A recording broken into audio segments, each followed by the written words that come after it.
Well, good morning and afternoon. I won't say evening, okay, to everyone. Absolutely delighted that you've been able to join us today for this is our round two on transportation funding and finance number two, okay, 102. And we're really building on the foundational framing that was introduced by Dr. Agarwal last week from Minetta Transportation Institute, San Jose State University, and she went through a lot of the foundation. We had the ferry. I mean, just unbelievable. But today we're really turning squarely to practice. Okay, like how do you put all of this together? And we appreciate the fact that this is happening at this conversation at a time of really profound change and stress, as well as challenge and opportunity in transportation funding.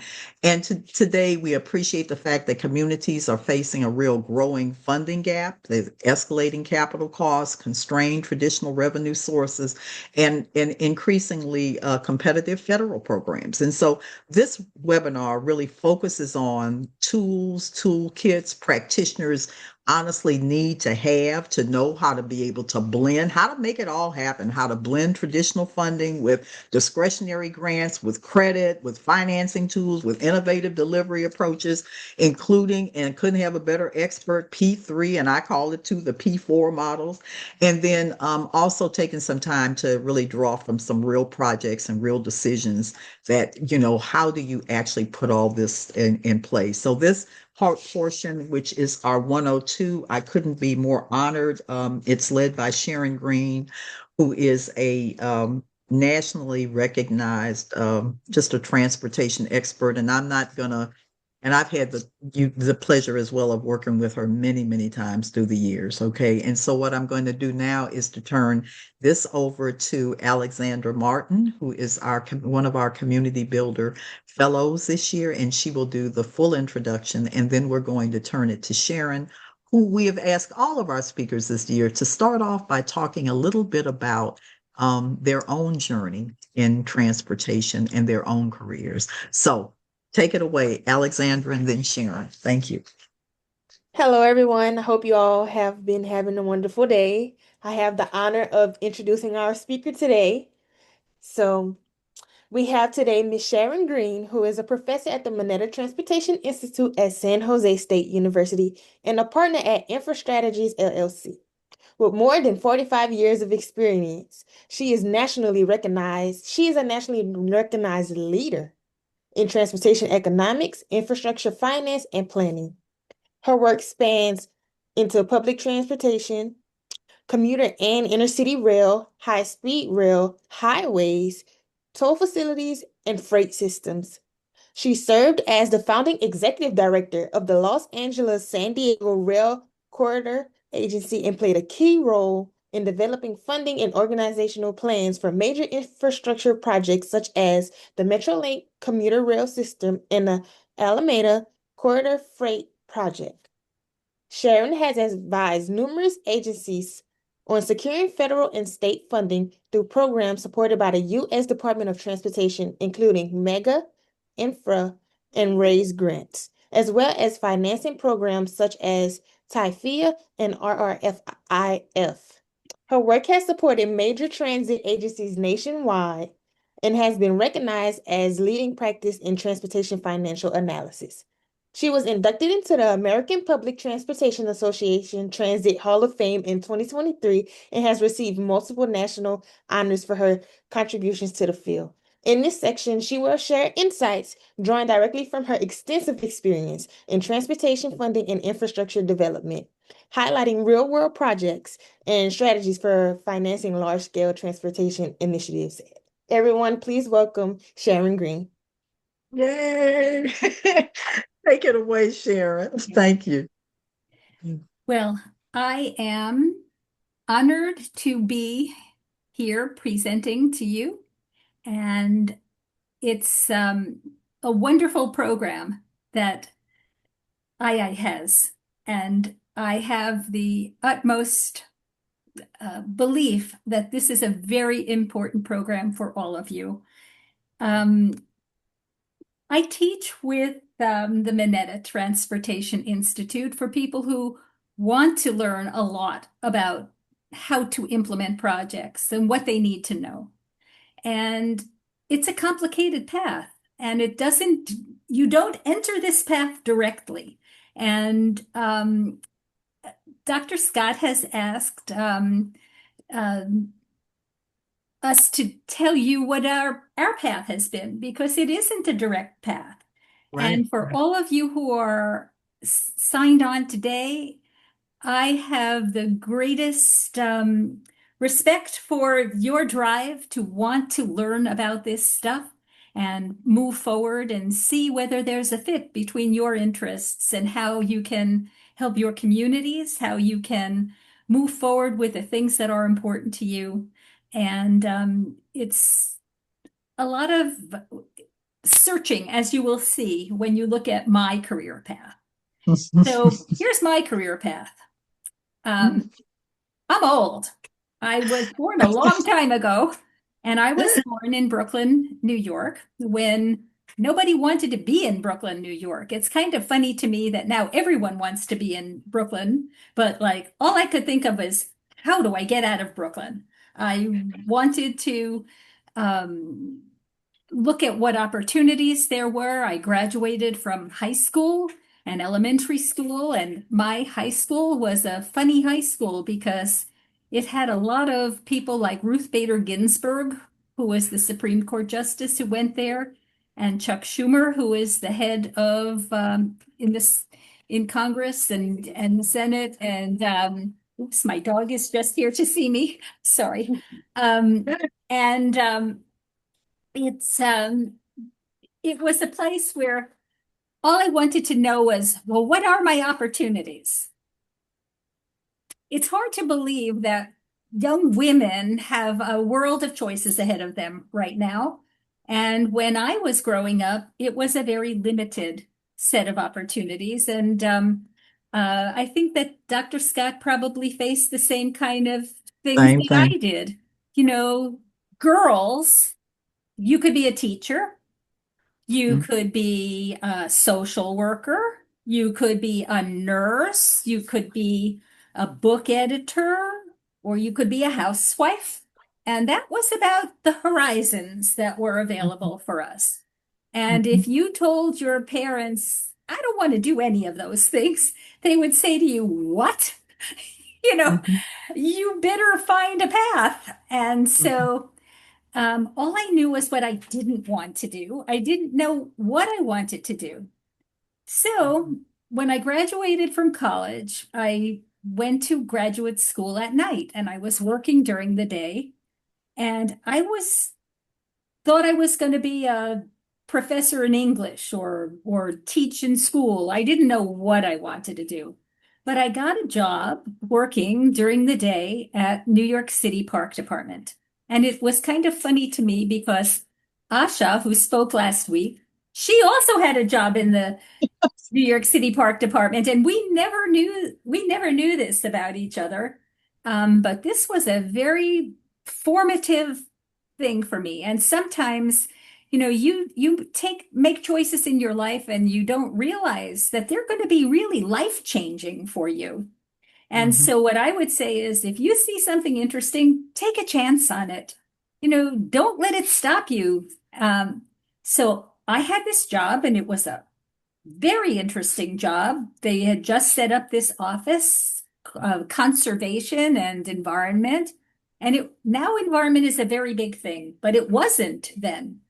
And so my office controlled all the underutilized land in the city of New York. And that involved the sites out in the harbor where they dumped the sewage. It involved places where in the parks that were open space areas that were quaking bogs. And it was at the time that the New York City school system was looking to set up science resources and curriculum places in each of the parks.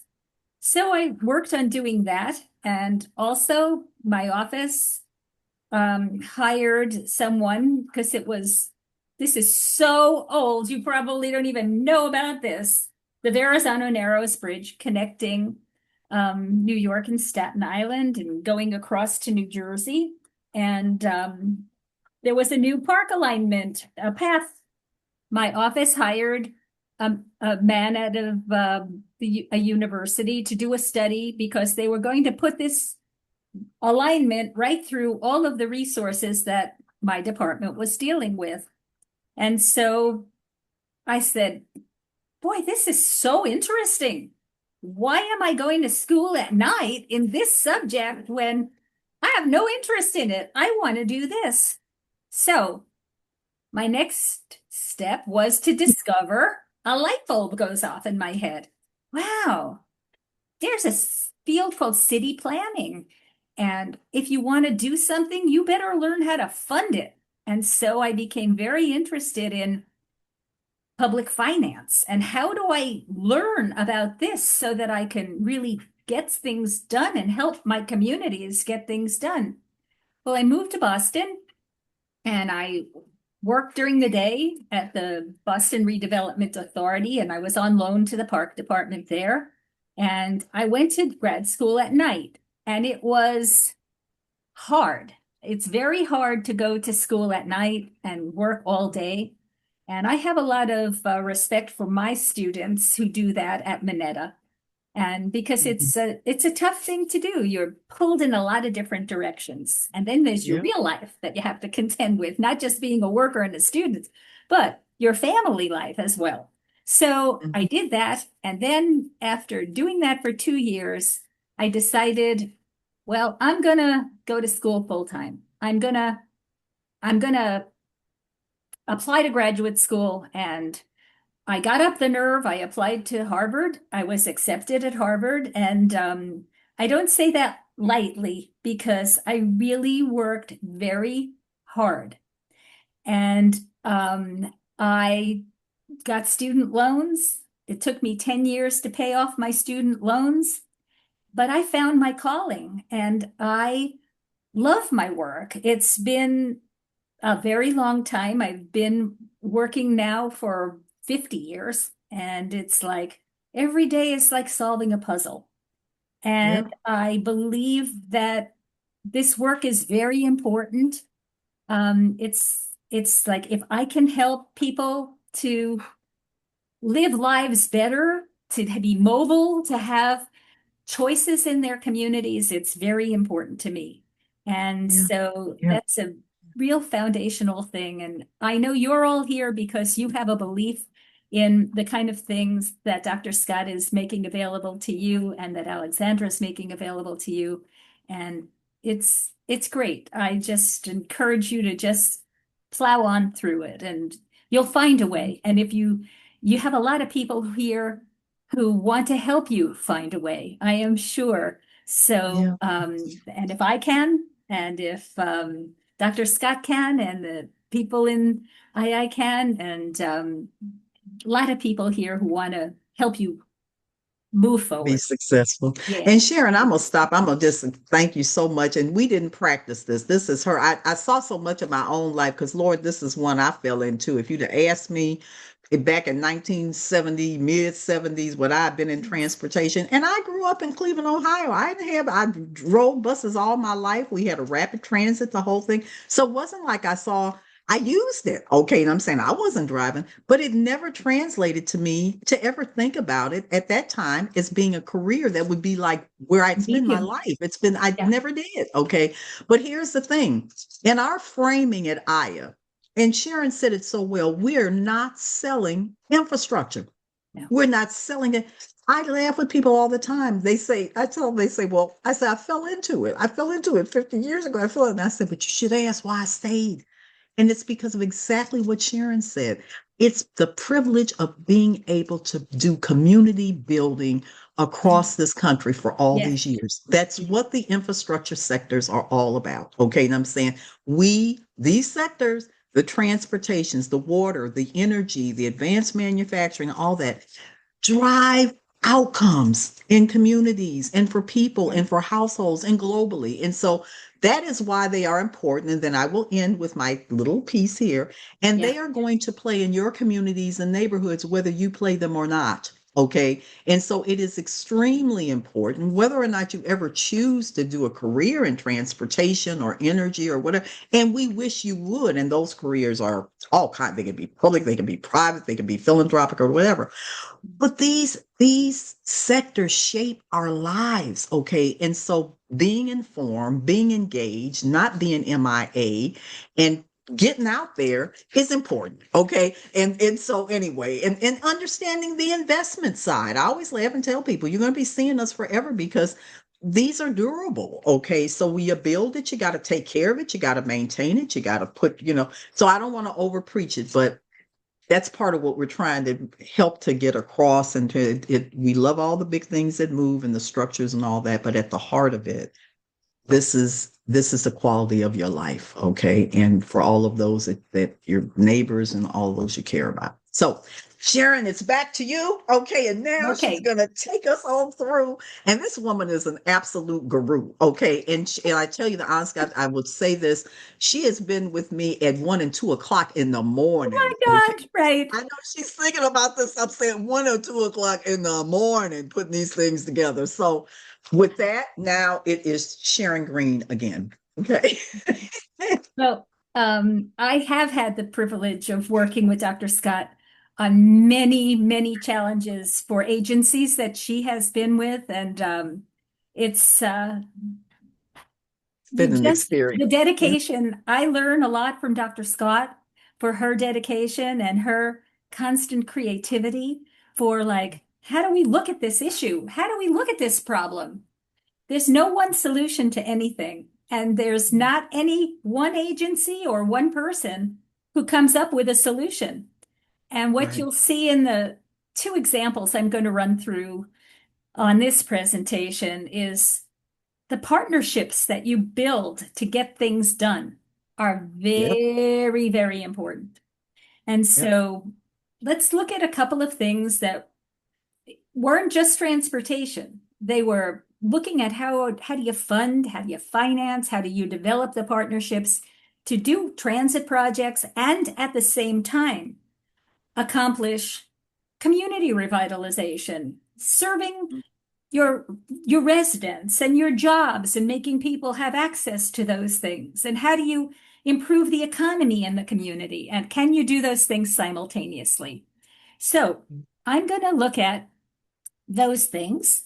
How can you accomplish multiple and sometimes conflicting objectives about transportation, community revitalization, economic development? And can you do them simultaneously? And we're going to look at two examples. One is a project called the Atlanta Beltline in Atlanta, and the other is a project in Los Angeles that was the site of two rail lines coming together in an area that was just devastated during the freeway construction period when freeways were looked at as, oh, well, these are minority neighborhoods. I can tear those down and I can displace 20,000 residents and I can put that freeway through here. And that was the case where this project is the Rosa Parks, Willowbrook, Blue and Green Line, LRT lines that converge at this point.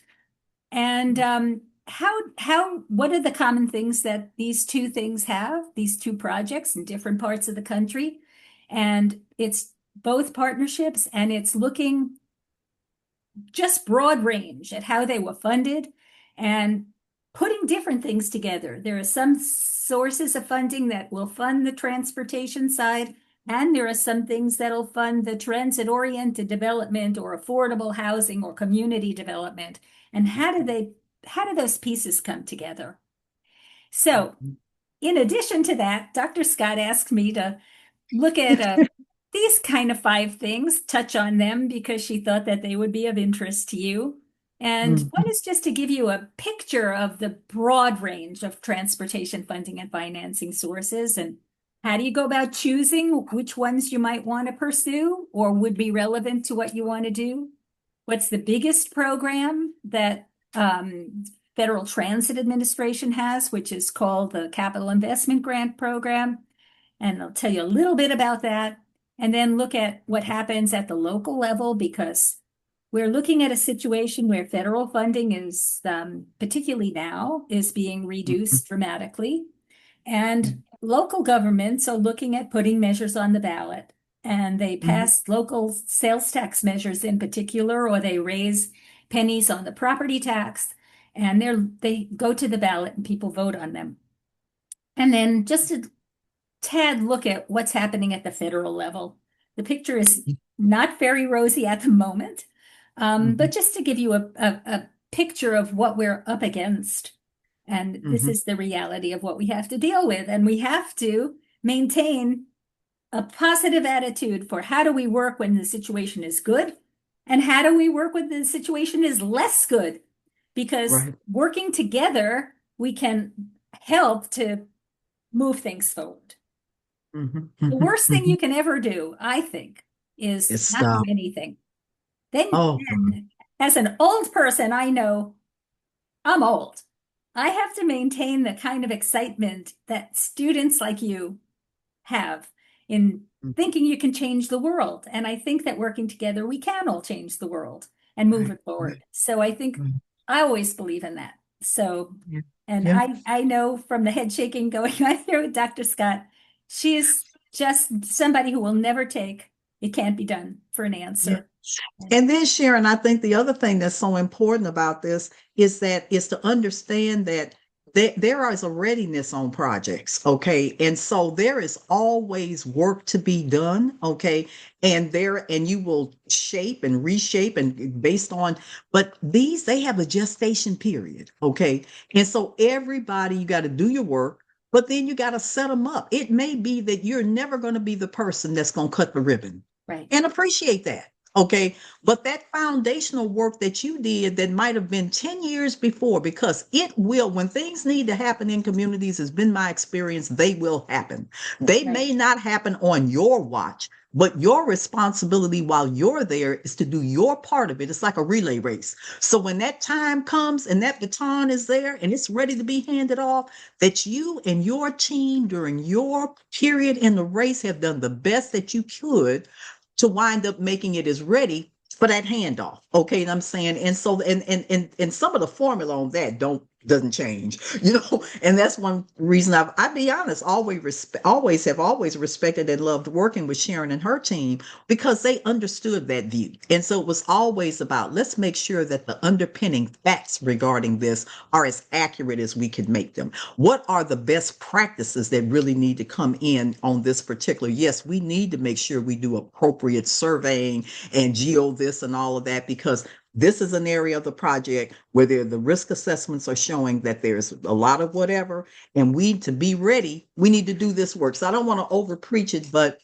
yes. everybody has when I started in this industry, to tell you the truth, in 1977, 80% of operating funds were coming from the federal government for transit. That radically changed in the very beginning of the 90s. It's not going back, okay? Right. And so that's another reason why the whole thing in terms of the local ballot measures, when you look at this stuff over time, the federal government's going to be there, but like Sharon's thing is that in Ashes, there's no fairy here. Okay. And I'm saying, so we got No to get fairy our godmother. No. no fairy godmother. So you start getting more creative and you start understanding what fits where. And I'm turning it back to Sharon because otherwise I could talk too long. Take it away, Sharon. Okay. Okay. I will Okay. say, if you hear a lot of heavy panting here, it's not me dying of lack of breath. It's my dog. I have a very old dog, and he just likes to be with me. So, That's wonderful. yeah. Okay. So, with that in mind, let's take a look at how do we accomplish these multiple things at the same time. And I'd say the key issues that we'll look at here is accomplishing these things all had some commonalities. They required developing essential partnerships. And when you see the range of the partners who have been involved in pulling these projects together, you got to go after everyone who can help you, whatever government official, whatever community group, whatever neighborhood organization, whatever um, labor union, social groups, churches, Mhm. community institutions, it's Yeah. businesses, key businesses, schools, the works. Pulling those Mhm. partnerships together is essential. And then Mhm.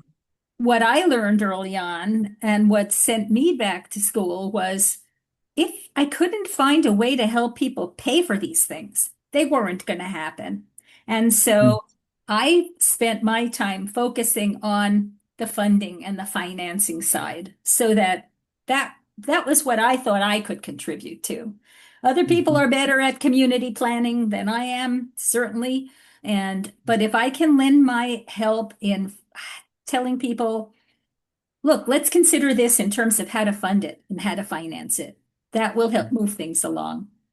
And then looking at integrating these various things, got to be Mhm. also concerned about when you do one thing, you're improving something, you're improving transportation, but also you're going to turn that neighborhood over to something called gentrification, meaning the people who live there now that you want to benefit, they're going to be impacted because other people are going to want to come into this neighborhood and they're going to push out people who are living there now. So you have to be very concerned about how do you avoid gentrifying, bringing the Mhm. gents in.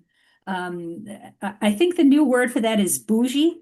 Yes, you make. Bougie, yeah, that's exactly, I have and to they're keep my coming. vocabulary new. Yeah, You that's know, it's that's it. bougie, There, bourgeois, yeah, bourgeois. yeah. So that same kind of thing. And you don't want people, you want to have people be able to stay in the neighborhoods that they're in, because that was why they were there. They grew up there. Some of the places that I have seen impacted by transportation projects, they've killed entire neighborhoods where there Yeah, were just wonderful social fabric and culture, and it is just sad to right. see. And Yeah. so, And I'll make a comment on that one too. I had one of the, I won't name the name of one of the national philanthropic organizations, but about 7, 8 years ago, they've been very, very heavy in the smart growth from the last 35, 40 years. And they just wanted to take a look at their portfolio to kind of say what's worked and what, because of the bottom line was gentrification and displacement. Okay. It's like, what happened? Okay. And I'm saying not that anybody was trying to say that the projects that happened weren't good projects, but it was all of this other that was happening. And that was, this stuff really came out of, let's try to do a good thing, smart growth and all that kind of stuff like that. And I'll just come back and I'll say this. And so after looking at all of like, over like a 30 some year period of time, it was all about, it wasn't that this did it, okay, by itself, but with the changing demographic, with the all of that, the point was that there was not readiness on the front end of appreciating that this would be a potential consequence, a highly yeah, likely, and making sure that I'll be honest, that equity and things like that were absolutely at the table so that in land use, in zoning, and all of that. So in the early projects that came, yeah. because that foundation had not been laid, which quite candidly doesn't typically come out of transit organizations. Mhm. They're not the ones that have the zoning. Only one or two, well, there were, last time I looked, there were 4 transit agencies in the country that actually had zoning and land use Yeah. authority. Okay. So that's another reason to Sharon's point about the right partners got to be in the room, because this is we work that got to be done, and the we work means you got to have the people in the room to help you do strategic thinking and say, if we're going to do this, da, da, da, da, da, then we need to look at this, which is the zoning in the thing, and we need to da, da, da. So not to overdo it, but and that was what it was. We kind of got caught with our feet wet because we weren't looking at things more holistically, and this, and now we know better, we got to do better. Okay, back to you, Sharon. Okay. Yeah. So, Yeah. so let's look at these two projects. We're going to look at the Atlanta Beltline and the Rosa Parks Willowbrook Station. And let's start with the Beltline. The Beltline was a 22 miles of abandoned rail right of way in Atlanta, and it was nothingness. It was a world of potential. that a graduate student saw, and he wrote a thesis about it. And that caught the minds of the community and the elected officials and neighborhood organizations. And they said, yes, this belt line system of rail lines could be a wonderful new community in Atlanta. And it could put in thousands of units of affordable housing. We could have miles of pedestrian pathways and rail lines around to connect this neighborhood. And we could bring all of this economic development to this very under a very challenged area in the city of Atlanta. And at the time, Dr. Scott was at MARTA, The general. which is the major agency. And this area was like a pest. It was, the city. MARTA had its own needs for was building a heavy rail line and running a whole service. And anything that you put in to help develop the Beltline could take away money from the MARTA system. And so, and how could you connect this thing to MARTA? MARTA was the major service. Yeah. And so how would these lines that were the community was thinking in, how could this be a comprehensive area to live in? And how could we bring it with affordable housing, not just housing, but like really the kind of places that people could live in and not just very wealthy people. And so it was looked at with comprehensive planning as an area that would have parks, open space, economic development, art, community resources, would be Yeah. pedestrian friendly. It would just be a wonderful resource for the community. And Mhm. so how do you do it? You look at all the partners that you can bring in. And I've got two slides here that just give you an idea of the range of partners that were brought in to help make the Beltline move Oh, forward and Lord. work. And Yeah, I mean, it's this is the absolutely, there's no doubt about it. We used to actually at one point have meetings every Tuesday morning, 7:30 in the mayor's office. And yeah, I mean, CIDs were there, we were there, utilities were there. Keep going, Sharon. Okay, all working on our okay program. Okay. so one way, and so you see all of these places that are listed as partners that were brought in.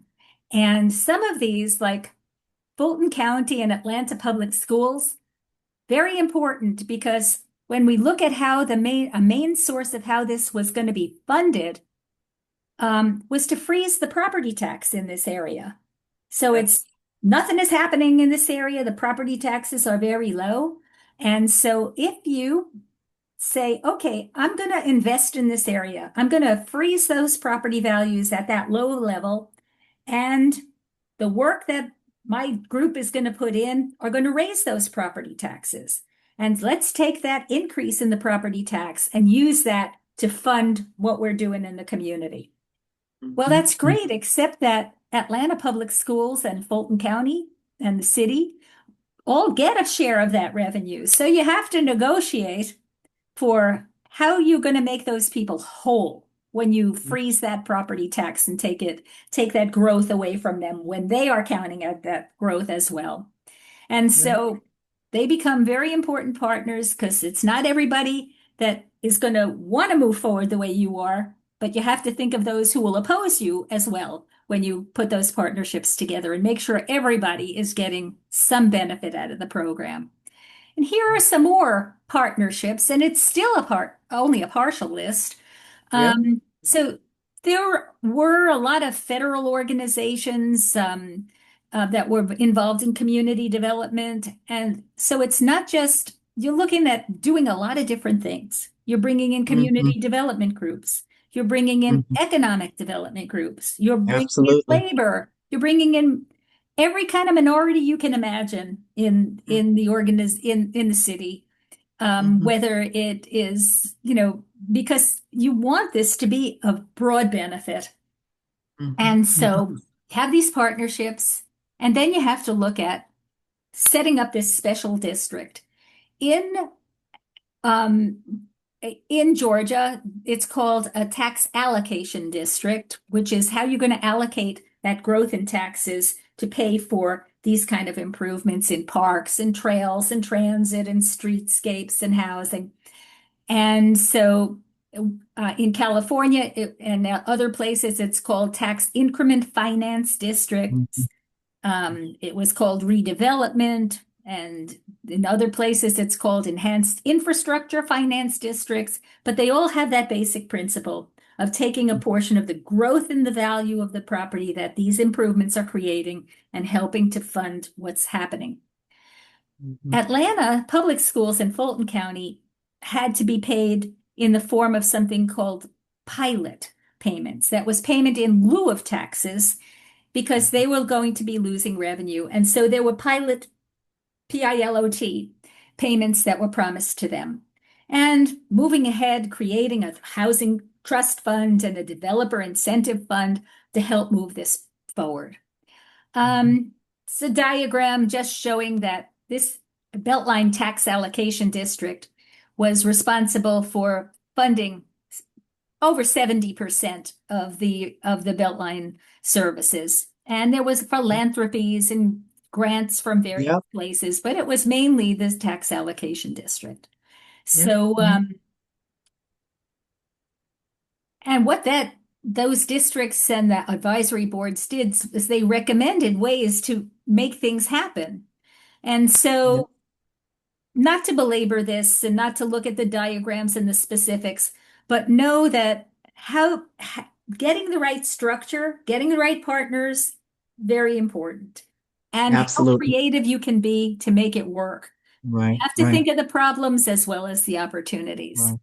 And Well, and during that period, like I say, everybody has a part of that period of these projects. So to get that, so that the rail line, the little streetcar that goes down, okay, yeah. was a part. There would the Tiger funds were out for the first time, but I'll tell you, the one that put the money in for the match for that system, well, we applied, okay, Yes, we did. was That's the right, we did. community improvement district, was the Yeah. CID. It was private sector. That was about $7 million that they wrote off for us to wind up to take the local to take the match portion for us to be able to make the application. So all of that was going in, and that was kind of precursor to this continued broader, like we're gonna have to really be married, really married together to make this whole vision Yes. come true. And it's wonderful. So keep Right. going, Sharon. Hmm. And it's funny because I remember some of those meetings, Yep. and you put together this plan and you say, well, this is how we're going to do it. We're going to apply for this grant and we're Yeah. going to need a match to it because they're going to look for the community to pay a match towards the grant. Hmm. Nobody Hmm. wants to be the first dollar in. Everyone wants to Yep. know what everyone else is going to put in first. So Yeah. getting the money from that community improvement district was a real Was critical. accomplishment. Yeah. Yeah. Yes. Mhm. Well, this tax allocation district is quite successful. Um, the problem is the area is so successful that keeping the housing there affordable has been a real challenge because everyone wants to live there. It's a fabulous place. If you go to Atlanta, you should definitely go to the Beltline. It's like amazing. It really is amazing. Well, the allocation district expires in 2030, and that's around the corner. And so there's more to be done. Is it going to be extended? That's a political issue that's being resolved and worked out now. But the mayor has a proposal to extend all of these kind of tax allocation districts across the city, including the Beltlines. But it will continue to require the consent of Atlanta Public Schools in Fulton County. And Mhm. so that they are not going to be, it's already been a very long time that they have been without the growth in the value of those properties to help fund their needs. And Mhm. so that'll have to be renegotiated. And it's going to be a continuing challenge for how do you Mhm. make this wonderfully successful community work on behalf of the residents who you originally proposed it to serve. And Right. so I'd say there's always has to be that look. How are you going Exactly. to measure your success? It's a And wonderful think of, program. yeah. Keep going, Shay. And just look at, so when you're thinking about transportation and transportation related sustainable mobility careers, just look every one of those partners. You don't have to be in a transit or a transportation agency. You get, because you're dealing with outcomes. You get to be, you saw that planning, you saw private sector, you saw philanthropy up there. And that's one of the things we're trying to make people understand about these careers, Yeah. is that, my God, we're you're the ones making the magic, okay? Or it can be, and it can be good magic or not. Okay, so not to overdo it, but that's what we're trying to, that's who we are. That's who you are when you Yeah. take on working in these in Yeah. work and doing this kind of work. Okay. Yeah. Yeah. So let's go across the country and look at another place. Let's look at Rosa Parks, Willowbrook, Blue and Green Line stations, two rail lines that come together at this point, and they serve a very um, an area that has been economically devastated for, and it's a pretty incredible accomplishment. I became committed to this project. I worked on their grant applications to get them money to help bring this about, and it was a real honor to be involved in it. I will tell you that. Mhm. So going back in history was the Century Freeway, and this is where this area is located, the Rosa Parks and Willowbrook Station. Um, this area was marked for, you can see the devastation of the displacement of whole community torn out, 21,000 residents displaced with no other housing for them to go to. There was a court decree. A family sued and they gathered the community and they won in court that there was that the community had been so severely impacted, and there was a court decree and a consent decree that this had to be planned with housing in mind, replacement housing for the community. There had to be a rail line. It's one of the first times there was a rail line located in the middle of this freeway that ultimately did go ahead. And it became designed by court decree, is what it was called. But the Mhm. Century Freeway was how transportation projects were implemented then. It was change in the way the community is regarded, Yeah. but it was way, hey, if you could accomplish not the objective of helping the community, but getting rid of Mhm. those minorities, getting the poor Mhm. people out of Mhm. there, and Mhm. let's tear out Mhm. those houses and use Yeah. it for building a Yeah. community, like, building the highway. Yeah. So Yeah. it was an amazing an amazing project. So the two lines that were built there were these two lines, the blue line and the green line part of, and then, so this area is where these two lines cross. And there are a lot of LA Metro bus lines there, municipal bus lines, community shuttles. There are also a lot of community resources that went into this area after it was devastated, including the Martin Luther King Drew Medical Center and community hospitals, magnet schools, Charles Drew University, a retail plaza. And so, how could we make this project, rebuilding this station where it's like, if you wanted to get mugged, you went you went to You this went to this station station. because it Mm. was dark, it was ugly, it was unsafe. So doing this project, getting this whole thing done with the community, tie into these community resources, make them work, bring new retail, bring new Yeah. housing in, and integrate the transit elements into it was Mhm. a wonderful program that LA Metro moved forward with. So they integrated transit with the healthcare facilities, the housing, put in police and community facilities, built a retail plaza, bike and ped improvements, and it became a real place where people would want to live. And Yeah. it worked with the LA Community Development Commission to put in an empowerment zones so that you were offering tax breaks to the public sector, to the private sector for investing in this community. Looked at the zoning and made it an attractive area that was easy for developers to come in and build affordable projects. And it was an excellent experience. So I'll give you an example of the kind of things that were looked at to integrate into this program.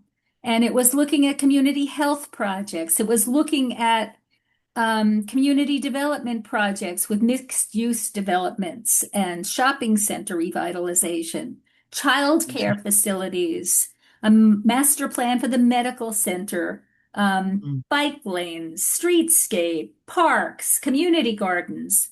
A very, very exciting, comprehensive view of what's needed here to make a community work. It's not just the transit.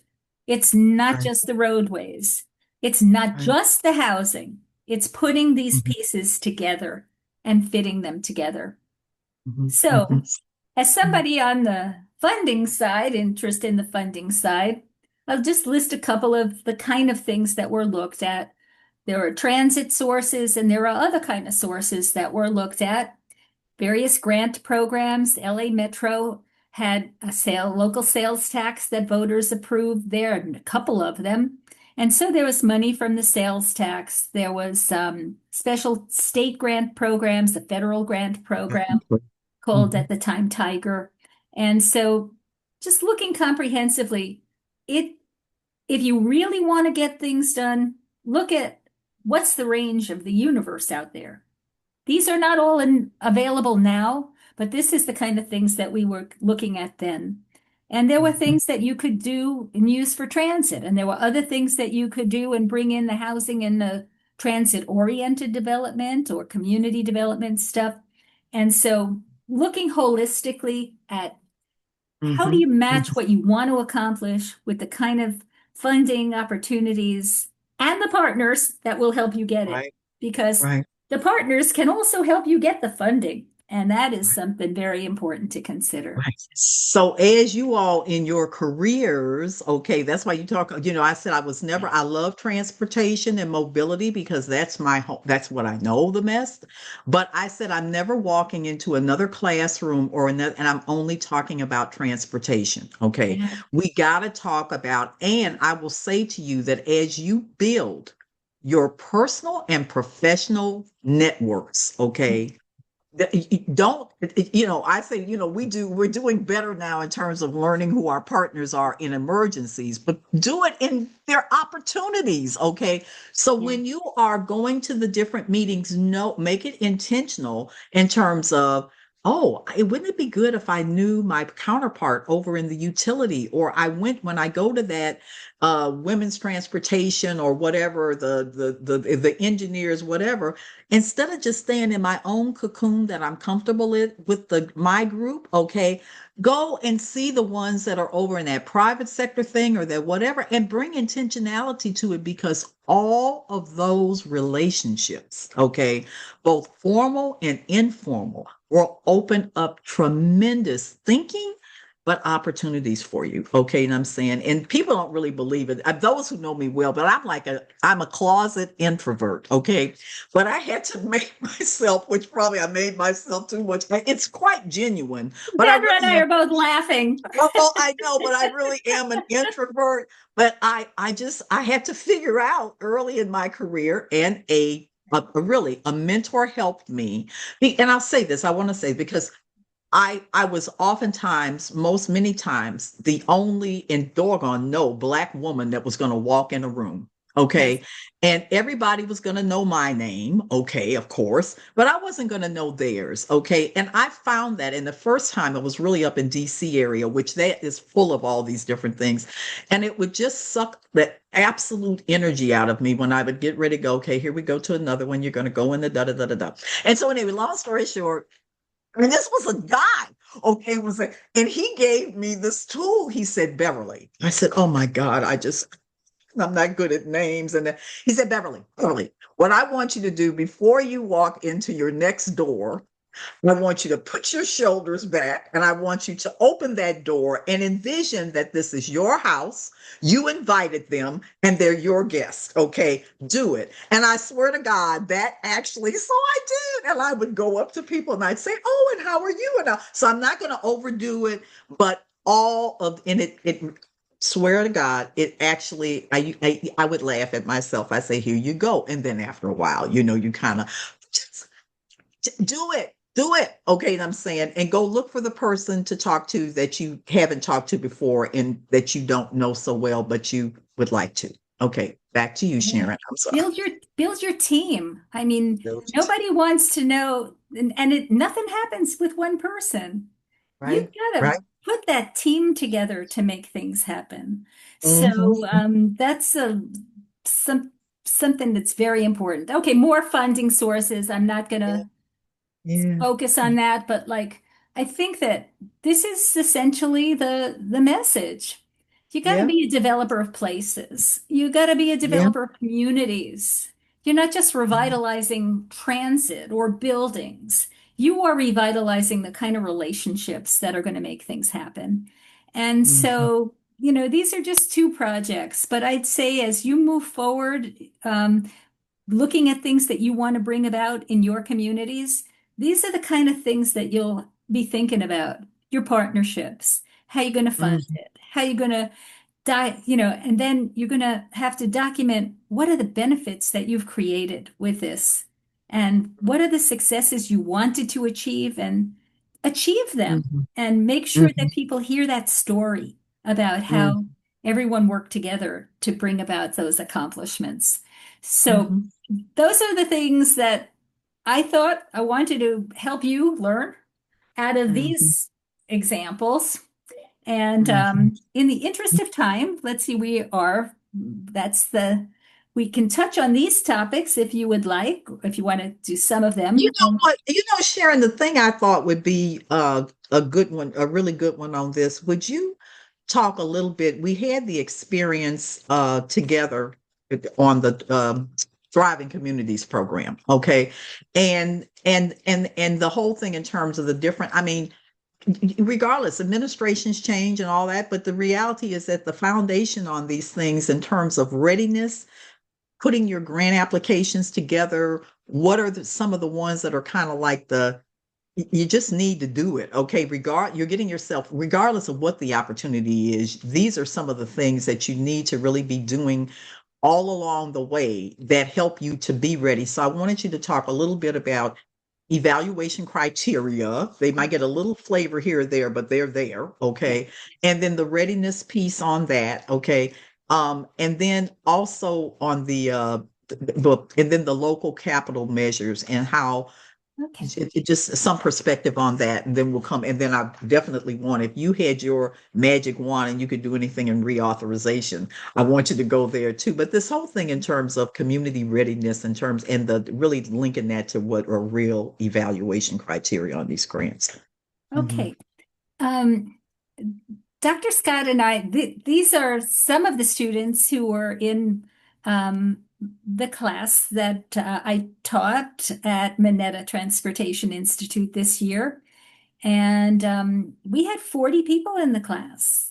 And it was an experience to teach 40 people and, work with them, everything on Zoom, and yet get to know them and know where they're coming from. And they're all people who were working as well as going to school. And so I have a lot of respect for people who really see that they want to move forward in things and learn things. And it's a challenge. And I really have a lot of respect for that.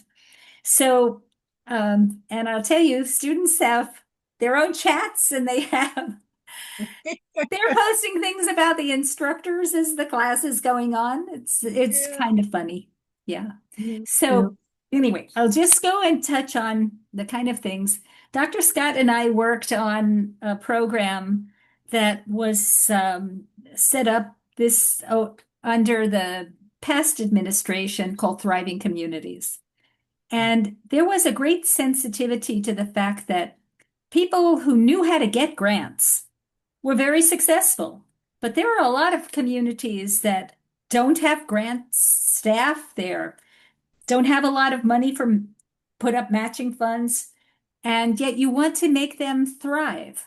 And so this particular program was offered so that communities that felt that they really wanted to learn how to do a better job at bringing in money for their communities or focusing on what their real needs were, they applied to U.S. Department of Transportation for being participants in the program. And then the USDOT matched these communities with groups of experts. And there were 4 teams of experts. I had the good fortune of being on a team with a group called the Ray, Yeah. Dr. Yeah. Scott, Arcadis. the firm I'm with, InfraStrategies, and And Arcadis. Yeah, we had them. Arcadis, another Mm. firm that's more engineering oriented than we were.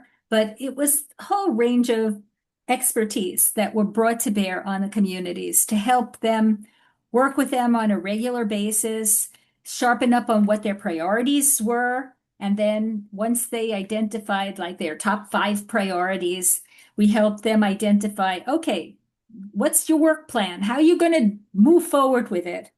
Dr. Scott in particular focused on how do you get the community resources that you need? Who do you bring in from the community? How do you make this a resource for students and job training in the community? And so and the side that my group worked on was the funding piece. What Yeah. programs should they go after? And Hmm. how could we help them with the grant applications so that they Hmm. had some success? And Yeah. it was a fabulous program, really Absolutely. fabulous. Hmm. As somebody who works with a lot of big agencies and places that know how to do things, um, is nothing more rewarding than feeling that you're helping people who are challenged in wanting to accomplish Right. things and they Right. don't Right. have those resources. It Right. was Right. just a fabulous program. So, of course, it was canceled Yeah. Yeah. Yeah. with the But change it of was. Yeah. administration. So, but we go ahead, and there's still the commitment to wanting to get these things done.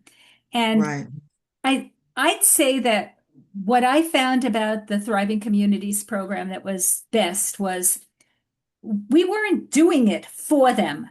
We were showing them how to do it themselves. And so it's that old lesson of like you teach people how to fish and they can And fish. fish.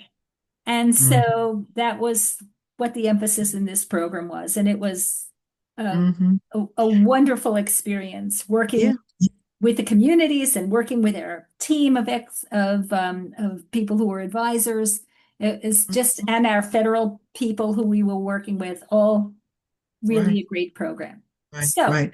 Yeah. And I think, I look at it and it was really, like you say, Shane, it was honestly humbling. Okay. And I'm saying, because many times these were much smaller communities, there are a few big ones, but a smaller, knew their work of what they were doing, but just, I don't have grants people. I don't have all that. yeah, But honestly, with not a lot, I'm saying this, okay, yeah, it's not for lack of smartness. It's just for not having the bandwidth and just, and so taking, I definitely. guess I would say some intentionality Yeah, in terms of stopping and saying, I need to look at even if I'm not applying for it this time, I need to look in that DOT thing, pull, if I have an interest in something for the future and I'm not ready, will take some time to open it up and look at what it is actually saying. Okay.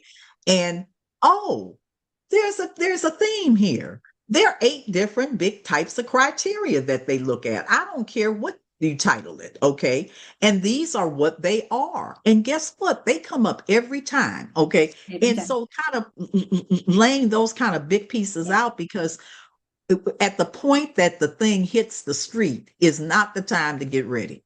Yeah. Okay. And particularly, and so that was and so just a year of kind of being able to help with some of that kind of stuff. Okay, it's Yeah. almost like, oh, Dorothy with the red shoes makes a big difference, makes a big difference. And then it gives you time to be able to say, oh my God, we're doing this, but I don't have this stuff documented. Let me get this thing with these partnerships and let us put or Right. whatever.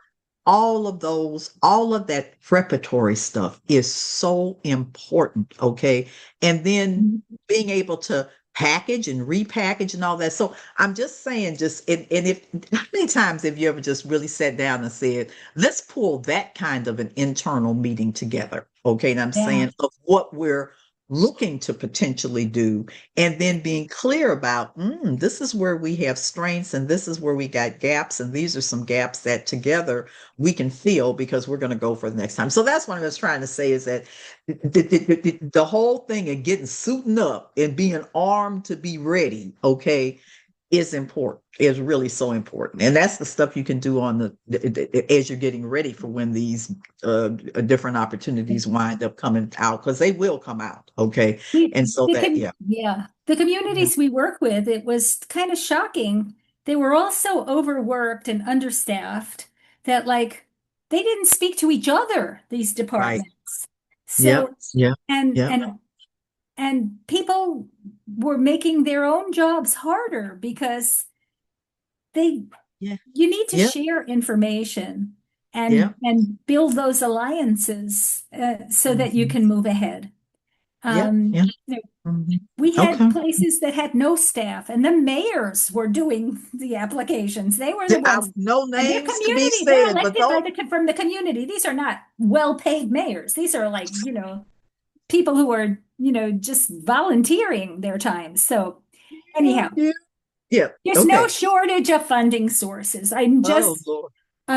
there are 105 of them listed here. Some are federal, and this list is by unit of government. So it's federal, state, local, or it's some of them are project specific. And again, these are ones that existed at the time. They're not all Mhm. available now. Some of the programs have not been continued, but there's a world out there of potential opportunities. And if you Exactly. wanted to look at them a different way, look at them by what type of them. Some of them are taxes and fees. Some are taxes and fees on various kinds of mobility, like a driver's license fee, or a congestion pricing fee, or a ride hailing fee, or a toll, or fares. Mhm. How do you bring the private sector in? When you're doing things like those tax allocation districts, how do you capture that value back? And Mhm. look at those kind of land-based sources, and then other things looking at taxing and loan and grant strategies. Mhm. Um, Mhm. Mhm. Lots of different ways you can do it.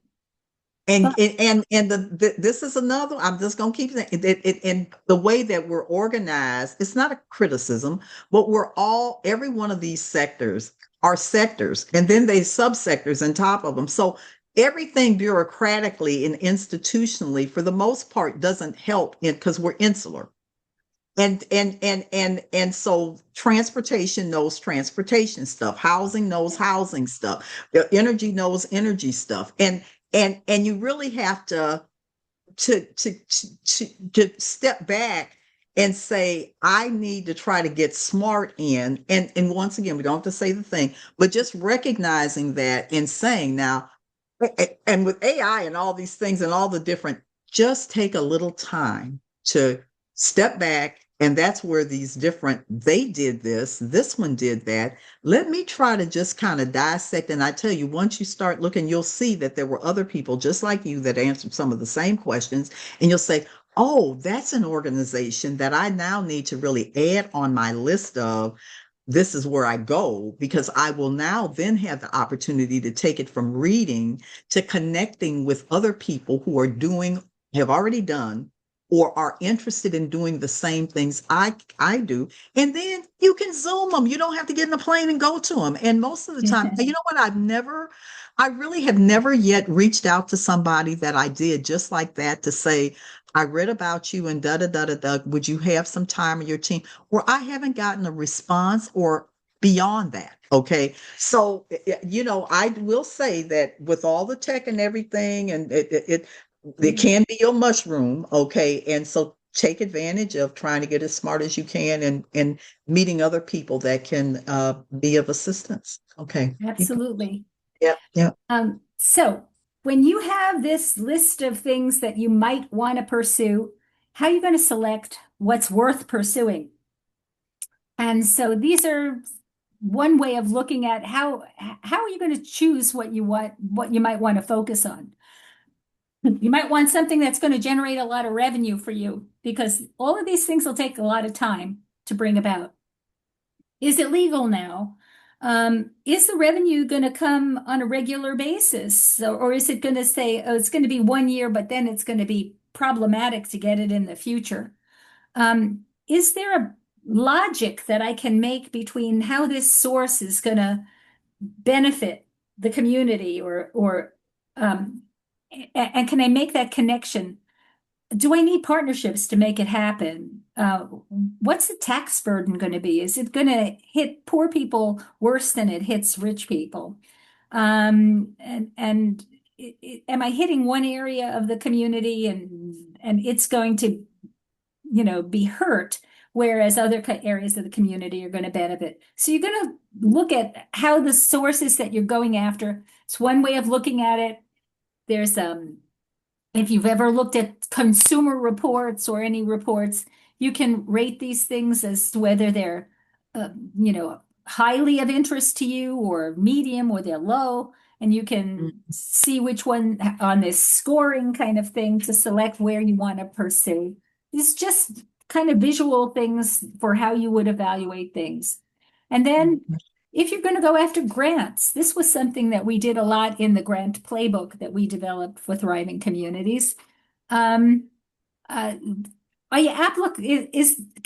I eligible to apply for this source? Can my community apply? Can I get a partner going here to help me get it? And then do I have the local match money that some of these projects require? Is it a good match for me in terms of what the grant program is meant to accomplish versus what my project is going to do? And then if I'm in a rural area or in a disadvantaged community, is there a set aside for my kind of community? That's always very helpful. And then am I going to prepare? Will I be likely to score well if I do an application? And if the answer to these things is yes, go ahead. Prepare the best application that you can. Get something in and get it in time. So these are the kind of things we considered working with communities as teaching them how to think about these things when they were going to move forward with how they were going to look for what they could fund and what they wanted to accomplish. And then the other part, and this was too, like Sharon's saying, if you never get on the mound, you'll never get the home run. Okay. So in terms of going, now you don't want to give them anything just terrible, but if you think you get it in, and then there's also a thing that says you can ask for a briefing. Okay. Most of the time, if you're not successful, there's a process where they say you can ask. Okay. Some of the best advice that they will get, that you will learn, is that if you went up on the mound, you did your best shot, you didn't get it. is take advantage of what they're saying. Sharon, having those been, they just eye open and sit there and say, oh my God, we were only this far. We really weren't as off as we thought. Da da da. The thing comes back out again. You plan or something similar. You know that evaluation criteria. You heard it from the people that reviewed it. You now, instead of being a shotgun, you a pistol. You coming in there and you know where you're gonna go and fill those gaps in for the next time. So this is I mean, it's you can do it. Keep on Yes. going, Sharon. Yeah, Yeah. yeah, yeah. Well, when all of the grant programs have their own selection criteria, they are going to be looking to accomplish goals for which those grant programs were set up. And these are some of the common goals that the federal programs have. They're looking for you to improve safety. They want to improve quality of life. They are looking at uh, whether you're going to improve the state of good repair and you're going to reduce maintenance costs. And are you going to bring in innovation? Are you going to make the community more economically competitive? Are you going to improve people's mobility or access to jobs? And these are the kind of criteria that when you apply for the grants or programs, the grantee is going to be looking at whether your project meets these kind of selection criteria. So those are the kind of things that would be considered when you're going to go after the funding sources with your partners and having tailored what you're going to go after. So Mhm. just to touch on a couple of other um, things. I'm not going to go into this, it's too complicated, and I'm not going to go into this is the biggest federal program, but I Mhm. think what would be helpful is this is what happens at the local level.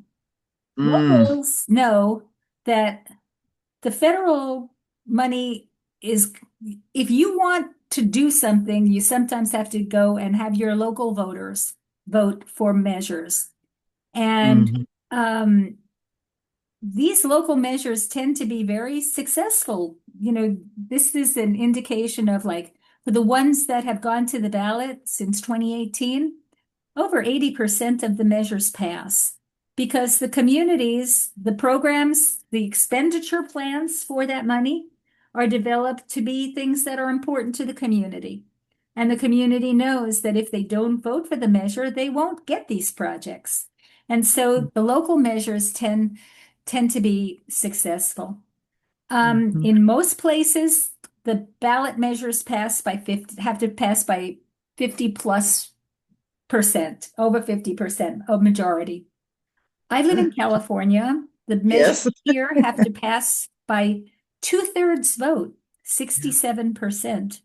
That's a hard thing to bring about. So unless it's a voter initiated thing, if citizens go and get petitions signed, a measure can pass with less than two-thirds vote, can pass with a Mhm. simple majority. But Mhm. here, if you better make sure you're mobilizing to get those measures passed. This is just the measures that are going to be on the ballot and moving forward as of April, as of Mhm. now. So you can see that there are a lot of measures on the ballot, a lot of things that are getting signatures in These are in California, these signature gathering, because those are the ones that have to have citizen initiatives to pass by 50%. And so, and most of them are sales taxes. Some of them are raising property, some fee on properties. So Mhm. that's what most of them are. So that'll give you a picture. This is a very growing and important thing to move forward with the local ballot measures. Mhm. Um, Nashville passed a measure last year for a program called Choose How You Move. And Mhm. they focused on a half a cent sales tax. In 2018, they put four measures on the ballot. They all failed. Mhm. And so this year, the mayor He's a very progressive community person, and he said, I have to put it on, it has to be transit oriented, but people want sidewalks. They want Yep. signals. They want traffic signals. They want safety improved at the streets Yep. and Yep. roadways. They want lighting. They want more service. And so Yep. his was a 4S: signal, sidewalk, safety, and service. And the measure passed by 2/3 vote. And Nashville didn't need a 2/3 vote, but it passed by over Mhm. 60%. Mhm. And Mhm. um, when you pass, make sure you show that you're accomplishing something, Yeah. that you are Yeah. producing, because Yeah. you're going to have to come back to the ballot and make things happen again. Yeah. So Yeah. Yeah. let's see, we Sharon, have, I think, yes, oh, you got 13 minutes. That's it. I got I 13 think that, minutes. Would you like to go to questions, or would you like to look at let what's me happening ask at the federal Alexander, level? you see, I've been keeping my eye on Alexander. You see anything in the chat? Okay, well then I think we can continue and on that one with the sales tax. Okay, and just what Sharon said too. Even if there have been places that have didn't win the first one, like Nashville, it's not a. I mean, through my career, Lord, I was in seven of them. Okay, and Oh, and yeah. and ultimately they were successful in some, but. If they're not, then you know what it is, and this is not just a one-time wonder because even if it was successful, you're probably going to have to come back again because of this life cycle. So, okay, we built it. Okay. And I'm That's saying right. now we've got to maintain it. And I mean, there's some things that, and so the bottom line, and so I'm going to come back again is to say this.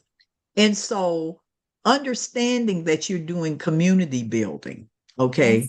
what you do during your period to make sure maybe you're not the one that's got the ballot in your time, but everything that you do to provide quality service, to make sure that the public can see that its faith in your institution was worth it, is the work that you need to do, or need to do in your time of the race, because your time might not be the time that you're going to have the ballot.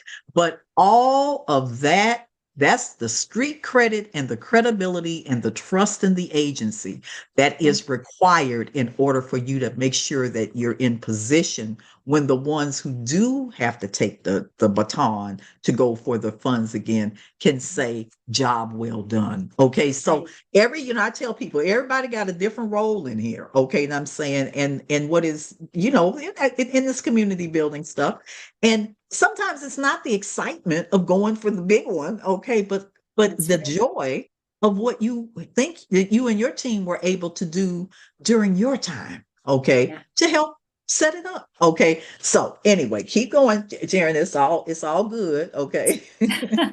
Well, um, there's a lot happening at the federal level right now, and Yeah. I think it's a lot. There when the government passes a program for transportation funding, they pass it on it's typically a 5 or 6 year cycle, and it's called the authorization. It authorizes the federal programs.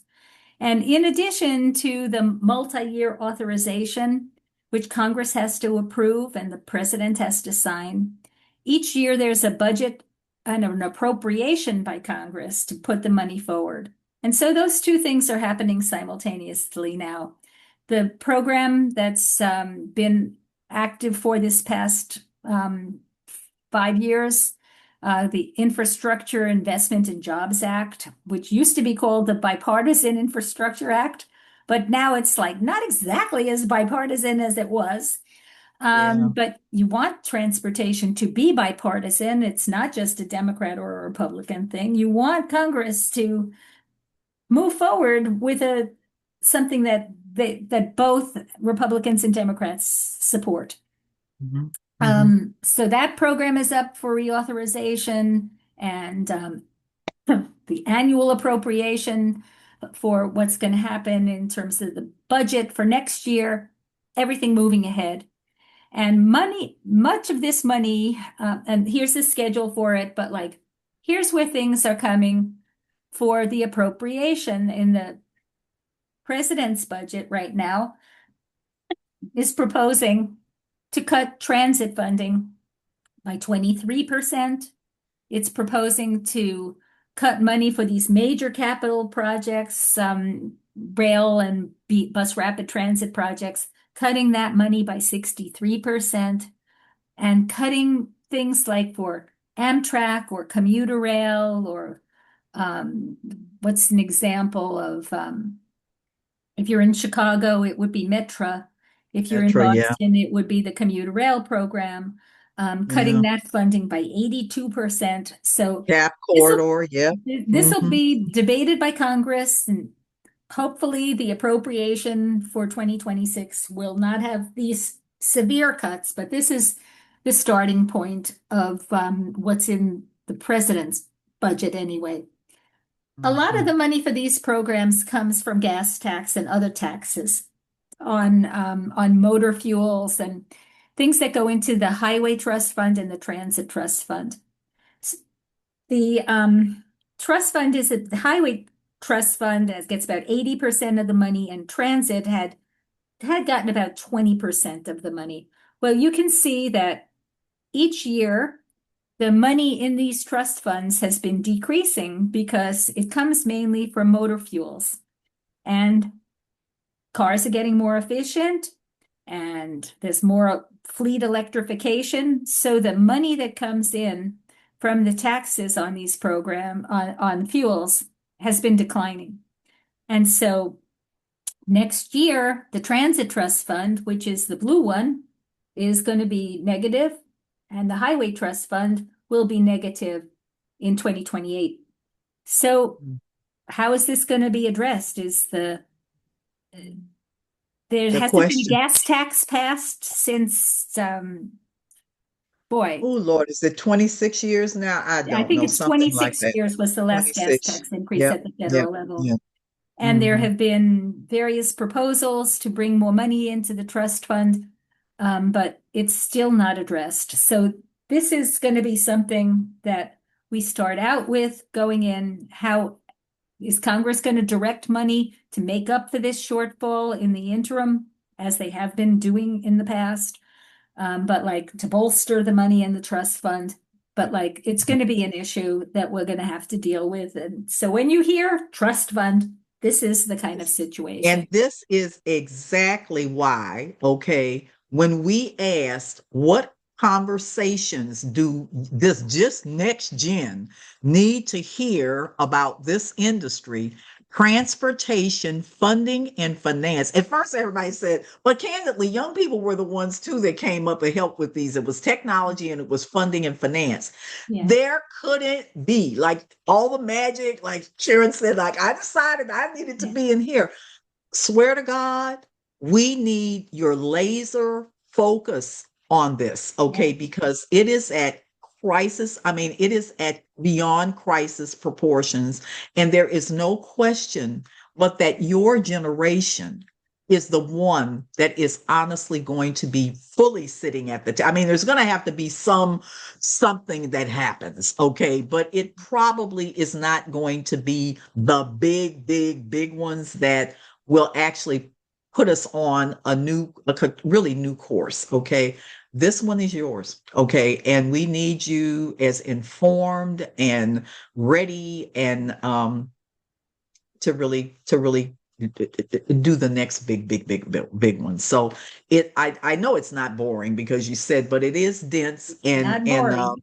it's Yeah. not boring. It is dense, but it's all of this that's necessary to be able to get the projects. And you cannot make bricks without hay. Now, what the hay is, I'll guarantee you can be a whole bunch of different things, but you got to have the hay. And right now we're on okay, so back to you, Sharon. Yes. Um, Yeah. one of the main organizations for public transportation is called the American Public Transportation Association. And Bev is, Dr. Scott is active in that. I'm active in that. And And um, they are the platinum sponsor for our program and have been oh, with us forever. Okay. And so I just say that with my heart. Okay, go back to you, Sharon. Thank you, thank you, thank you, After. Okay. Mhm. So, and there are m- many transit agencies across the country and businesses in any a lot of business members. It's both public and private agency, and it's a wonderful organization that works to get funding for public transportation, transit-oriented development, passenger rail. It's and so it's working on that reauthorization side for what should happen after this 5-year program called the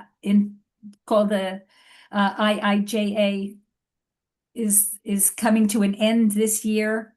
And we're looking to reauthorize the program. APTA is organizing the business community and the agencies and working with Congress and lobbying organizations to get the Yeah, program reauthorized at high levels. It's an yeah. uphill battle, but they very brilliant strategies that they work with to move forward on this front. And And we have a you question can I all want to play a say too. role, so That's yeah. right. And APTA also has student memberships. Yes. Okay. And those memberships, and there are many of the organizations, that's part of what we have in our piece that we're going to be talking about in early June with Yeah. the starter kit and all the different APTA has student membership, Conference of Minority Transportation, Women's Transportation Seminar. I mean, there's just and these are industry resources. They have scholarships, they have emerging leader programs and everything. So Right. we want you to get involved. And many of these things have been even reduced to where they're no charge. Okay. But you do have to, I can't, you got to make the application. So that's another thing we want to make you aware of. And we've got a question, Alexandra. I want to make sure we get that out there. Okay. Yes. Alexandra, if you'd read the question for us. The question comes from Ben, and it is a sales tax more commonly used for local projects, or can it also be applied to projects on state highway systems? And who has the authority to initiate a local sales tax measure? The Department of Transportation or the legislative body of the associated city? Well, let's see. I have 2 minutes to answer this question. Um, in most places, there has to be enabling legislation at the state level for a place to put a ballot measure before the voters.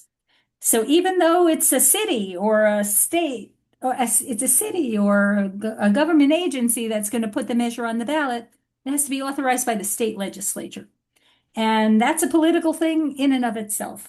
So, why should state legislators who are in rural areas in upstate control what you do in your city or jurisdiction? But they do. And so you get permission to put it on the ballot. Um, you can use that money to go towards local projects. You can use it to go towards advancing state projects. Many places feel that they shouldn't be using local money raised locally to pay for a state project. Maybe they should use it to bring in more state money to their area by using something called leverage. They're providing a match to the state money to encourage the state to invest. But if it's truly a state project that's going to be of statewide benefit, they're looking for the state to pay as well. Let's see, what's the other part of that question was, there's another part to it. And Keep going on. Yeah. he stated, and who has the authority to initiate a local sales tax measure? The Department of Transportation or the legislative body of the associated city? The legislature can pass a bill to put a measure on the ballot. Um, it can, or citizens in some places can have a citizen-generated initiative to put a measure on the ballot, and they gather signatures.